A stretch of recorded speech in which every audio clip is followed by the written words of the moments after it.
às 8. Cesta Básica, com Natuza Neri.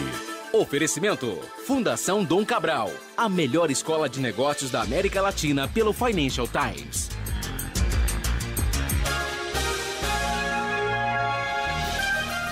Muito bom dia para você, Natuza Neri. Bom dia, Milton. Bom dia, Cássia. Bom dia, ouvintes. Bom dia, Natuza. Como foi o seu café da manhã, Natuza? Ainda não tomei café ainda da não manhã. foi, Natuza? Não deu tempo ainda, foi. Natuza? Não deu Olha, desde tempo. ontem, a Natuza está numa roda viva. Até as pessoas presas nesse Brasil têm direito a café da manhã. A Natuza Neri não o tem. Não, a Natuza desde ontem está num ritmo super acelerado. Você sabe que é muito curioso, né, Natuza? Porque a gente vai se acostumando, né, com esse noticiário de um político preso aqui, outro acolá. É sempre assim. Primeiro vem as especificações de como é a sala onde está preso. Qual é o tamanho, se tem frigobar, se tem ar-condicionado, se tem cama, se não tem, fala com quem, tem TV, não tem TV. Tal. E aí no dia seguinte qual é o cardápio que é servido. Então já tem um roteiro mais ou menos pronto assim, das notícias que surgem, enquanto a gente não tem a notícia que realmente interessa. Quer saber o que vai acontecer com o Michel Temer? Vai permanecer na prisão, não vai permanecer? Quero sua análise sobre tudo isso.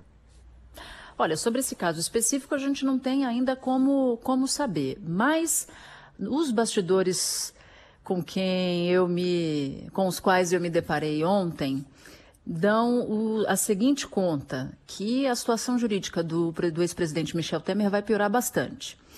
O levantamento do G1, Milton e Cássia, mostrou que ele está envolvido ali em 10 inquéritos, esse é um deles mais 9. E há um inquérito, que é o inquérito de Portos, que é um inquérito bastante avançado. Para a gente lembrar por que foi o juiz Marcelo Bretas quem determinou a prisão não só do ex-presidente Temer, mas também como do ex-ministro Moreira Franco e os demais presos hoje. Ontem, aliás. Isso foi em razão de uma decisão do próprio Supremo de devolver para a primeira instância, para primeiro grau, baixar, como eles dizem, para o primeiro grau, as investigações, os inquéritos de figuras com foro que tinham foro no Supremo Tribunal Federal.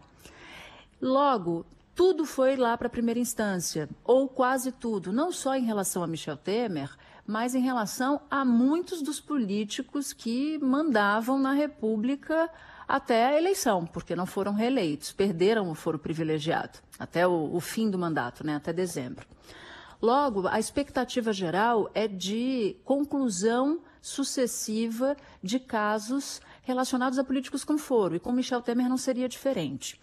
Ontem me chamou a atenção uma avaliação de um investigador dizendo o seguinte: olha, pela quantidade de inquéritos e pelo grau de maturidade de alguns desses inquéritos que eram tocados pela Polícia Federal lá em Brasília, por um grupo específico e destacado exclusivamente para investigar autoridades com foro no Supremo Tribunal Federal, não se descarta a possibilidade, não dá para dizer isso, do Temer não virar Sérgio Cabral. Não em termos de pena, mas em termos de sucessão muito rápida de condenações ou de pedidos de denúncia ou eventualmente de pedidos de prisão. Ou seja, a situação dele, que já não tinha prognóstico muito promissor em dezembro, agora fica pior, porque há casos envolvendo o ex-presidente Michel Temer, há investigações que já atingiram um grau considerável de maturidade. Inquérito dos Portos, por exemplo, é um deles. Uma parte ficou em Brasília, no Distrito Federal, e a outra parte desceu aqui para São Paulo. E, curiosamente, não foi no inquérito de Portos o resultado desse pedido de prisão, mas sim de uma delação feita pela PF lá atrás, junto a um executivo da Ingevix. Agora, seja na questão dos portos, seja nessa questão no Rio de Janeiro agora, ou qualquer um dos outros processos, para que uma prisão seja decretada, há necessidade ali de, pelo menos no sentido de uma prisão ser decretada preventivamente, como aconteceu agora, há que ter ali alguns indícios de que há uma tentativa de interferência do presidente Michel Temer, ou de sua equipe, ou das pessoas que o envolvem, etc. e tal, porque até agora não tem uma condenação contra ele. Exatamente, a prisão dele é preventiva, e para a prisão preventiva precisa-se atingir 3 pressupostos, um dos 3 pressupostos ou todos juntos, que é garantia da ordem pública, que é o risco daquele investigado queimar provas ou o crime continuado, o risco ou o indício de crime continuado. Esses 3 pressupostos, ou todos juntos, ou ao menos um deles, precisam ser encontrados tanto pelo Ministério Público, que é quem pede a prisão, quanto pelo juiz que autoriza. No caso do ex-presidente Michel Temer, há diversas vozes do mundo da Lava Jato, do mundo do direito, mas que quer uma interpretação mais rigorosa do direito penal, que veem ali alguns dos pressupostos sendo contemplados, desses pressupostos da prisão preventiva. Mas há um outro grupo que acha que não se podia ter prendido o ex-presidente Michel Temer. Ontem eu tentava traduzir um pouco essa diferença de olhar sobre o direito penal brasileiro, e um investigador me disse o seguinte sobre o perfil do juiz Marcelo Bretas, que foi quem concedeu o pedido de prisão do ex-presidente Temer. Ele diz o seguinte, que há juízes que aceleram, que brecam o caminhão para acomodar a carga, que são os juízes mais garantistas.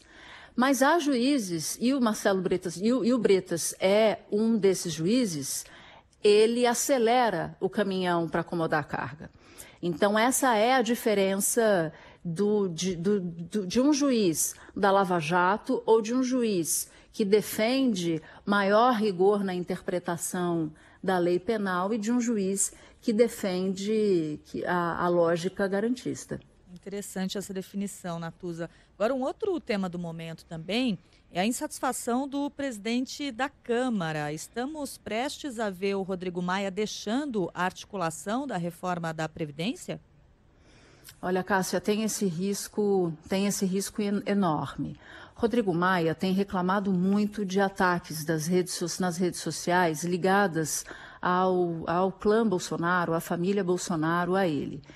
E aí, nesse ponto, nesse aspecto, tem um problema adicional. Eu não sei se os nossos ouvintes têm ideia sobre as regras de uma partida, o valor das peças de uma partida de xadrez. Eu não sou uma enxadrista, viu, Milton? Eu não sei jogar muito, eu faço ali o básico. Mas, de qualquer maneira, a rainha é a principal peça de maior valor relativo de uma partida de xadrez. E na discussão da reforma da Previdência, na articulação política do Congresso, Rodrigo Maia é rainha.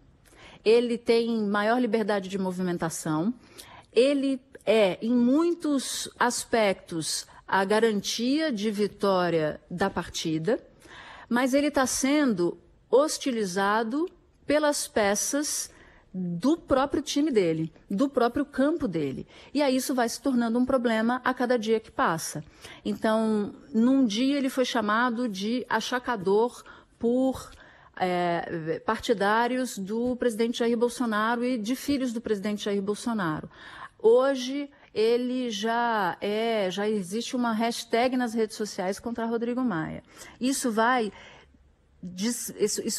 deteriorando a capacidade de articulação do governo, porque a principal peça dessa articulação, que é Rodrigo Maia, está sendo desgastada dentro de casa. Então, em algum momento, esse fio, que já é um fio bem esgarçado, pode se romper. E aí, sem Rodrigo Maia, a votação da reforma da Previdência fica realmente complicada, fica realmente comprometida. A única boa notícia para o governo nessa história toda é que Rodrigo Maia defende a reforma da Previdência. Já defendia antes. Então, ele não depende do governo para acreditar nos benefícios da reforma, em razão, de novo, do enorme rombo fiscal e do risco de gerações futuras não terem a sua aposentadoria. Agora, se o governo não agir para jogar a favor do próprio time, mas jogar contra peças desse tabuleiro, aí o jogo vai ficando mais difícil de ser vencido mesmo. Perfeito. Natuza Neri, que foi do xadrez político aos políticos do xadrez. Muito obrigado, Natuza, pela conversa nessa sexta-feira. Bom fim de semana. Para vocês também. Um beijo grande. Vai tomar café, Natuza. Até mais. Agora.